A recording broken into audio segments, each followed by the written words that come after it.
everybody. Happy Monday. How are we doing today? Wanted to pop on real quick. Today we are talking about something near and dear to myself, and that's me and my business. I decided to subscribe to the Wall Street Journal today because it was on sale for $4. And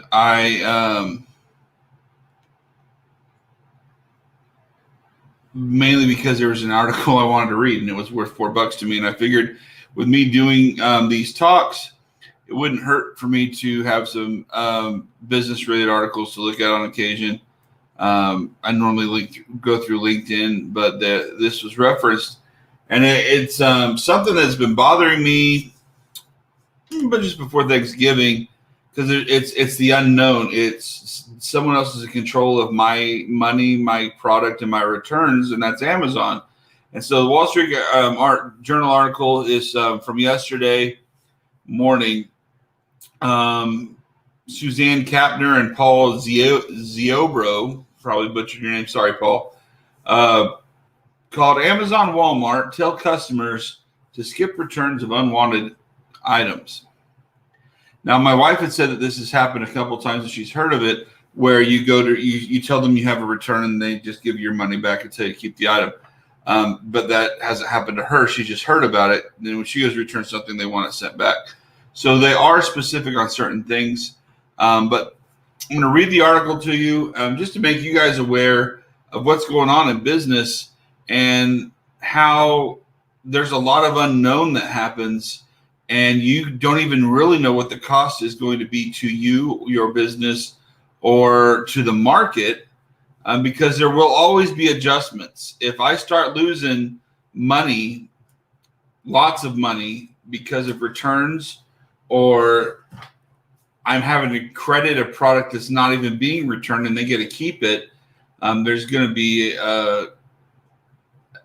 probably a rate increase on something. So retailers have a new message for consumers looking to return an item. Keep it. Amazon and Walmart and other companies are using artificial intelligence to decide whether it makes economic sense to process it as a return. For inexpensive items or larger ones that would incur hefty shipping fees, it's often cheaper to refund the purchase price and tell the customer just keep their products. The relatively new approach, popularized by Amazon and a few other chains, is being adopted more broadly during the COVID-19 pandemic as a surge of online shopping forces companies to rethink how they handle returns. We're getting so many inquiries about this that you'll see it take off in coming months, said Amita Sharma, Chief Executive Officer of Narvar Inc., which processes returns for retailers. Lori Anderson of Vancouver, Washington, was pleasantly surprised when she tried to return an online purchase of Make It from Target and some batteries from Walmart. These chains issued her a refund but told her to keep these items. They were inexpensive and it wouldn't make much financial sense to return them by mail, Ms. Anderson, 38 years old, said. It's a hassle to pack up in a box and drop it off at the post office or the USP or the UPS. It's one less thing I had to worry about. Target spokeswoman said the retailer gives customers refunds and encourages them to donate or keep the item in a small number of cases in which the company deems that the option is easier than returning the purchase. A Walmart spokeswoman said the Keep It option is designed for merchandise it doesn't plan to resell and is determined by customers' purchase history, the value of the product, and the cost of processing its return. Naturally, Amazon chose not to provide a comment.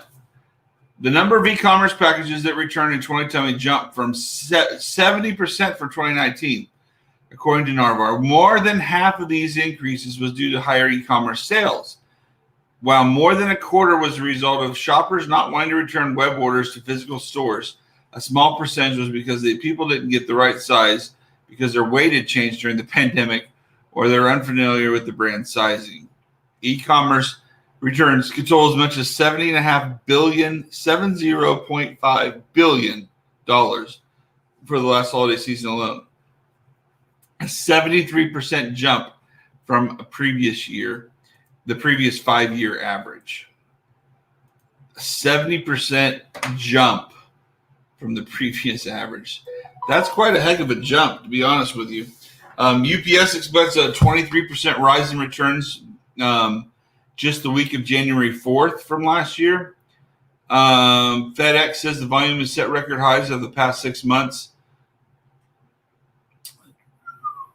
None of this is all shipping stuff that's not really tied into what I care about. All right, here we go. Jan Edmondson, the Presbyterian pastor from Charlotte, ordered the wrong version of a book titled What Lies Between Us. Instead of an anti-racism book, she bought a thriller by the same name. Rather than asking her to send it back, Amazon issued a refund and told her to keep it. How much money is Amazon making to be able to absorb these mistakes? Miss Edmondson asked.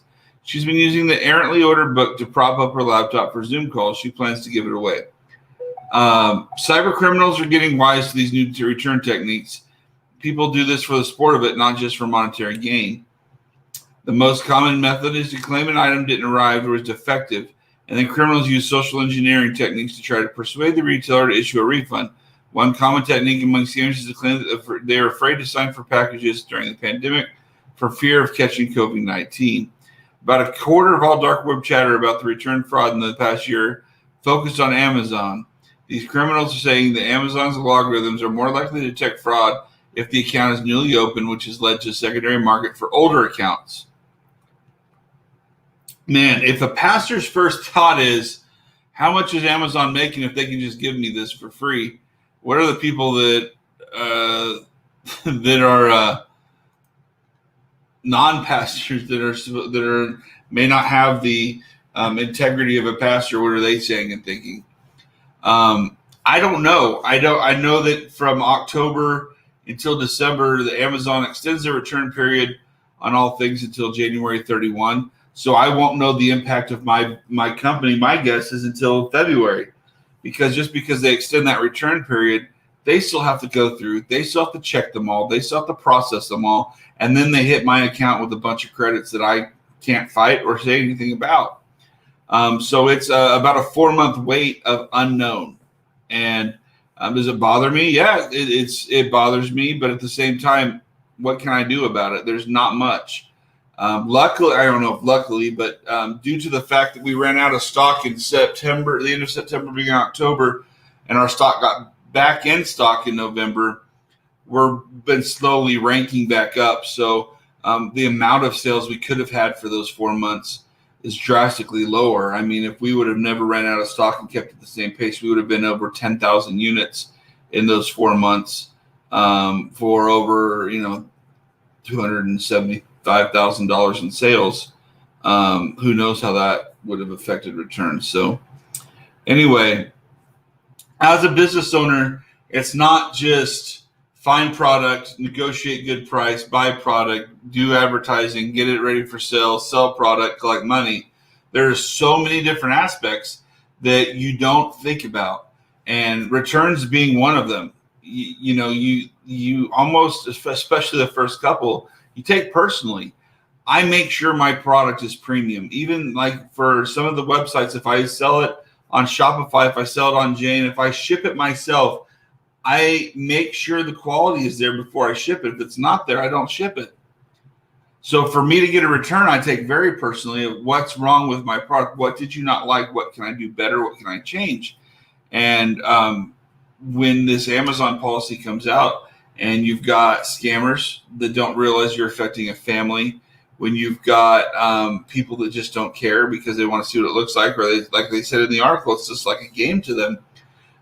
It affects your family, it affects your income, and it affects your bottom line. So you always have to be thinking outside the box, and that's why pricing is important. You can't just make it inexpensive to sell the right amount of them and make them fly off the shelves and hope you make your money, because all it takes is a certain percentage of returns, and even that mentality doesn't work as a business model. So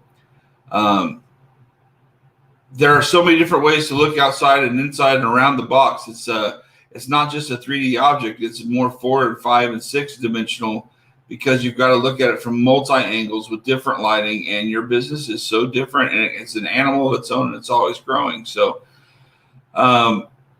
these talks are going to either be business related, or if I find a good article, we're going to just read it. So I hope you guys enjoyed that. I hope you are worth the $4 a month I'm spending on Wall Street Journal. So Don't forget, God loves you. So do I. Have a great Monday, and we'll see you tomorrow.